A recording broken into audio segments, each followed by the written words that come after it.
বাংলাদেশের সুদর্শন পুরুষ।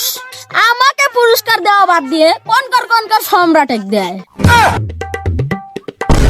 এই, এই, তুমি আমাকে চেনো? আমি সুদর্শন পুরুষ। ইজলেগার মতো আত্মালি দিয়ে কোচ জানি যে সুদর্শন পুরুষ।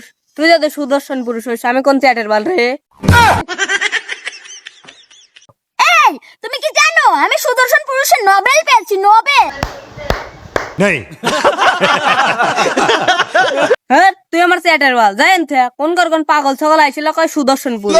সব পাগল ছাগলদের দেশটা ভরে গেছে, আর যারাই সব সুদর্শন পুরুষ বাছাই করে তারাই 1 নাম্বার পাগল। भगवान क्या जुल्म है। কোন পাগল ছাগলের সাথে কথা বললাম, আমার সুদর্শন পুরুষের মানে চলে গেল। আমি এতদিন করে একটা চেষ্টা আমার যে আমি একটা সুদর্শন পুরুষের সাথে, বাংলাদেশের সুদর্শন পুরুষের সাথে একটা সেলফি তুলবো। আমি হলাম বাংলাদেশের সুদর্শন পুরুষ। ওই লোকটা আমাকে না চিনে এমন ব্যবহার করলো।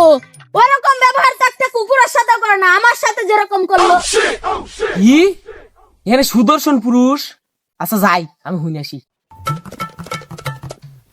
ভাই আপনি নাকি বলে সুদর্শন পুরুষ? হ্যাঁ, আমি সুদর্শন পুরুষ। এই বেটা শালা বেলে সুদর্শন পুরুষ, এই বেটা শালা তো আমি সুন্দর। কি তুই নিজেকে সুদর্শন পুরুষ মনে করিস? এই, তোকে তুই আমাকে নোবেল পুরস্কার দিল কেন? তাইলে তো তোকেই দিতে পারতো। কি কইল রে? ও বলে এত সুন্দর শোন বল।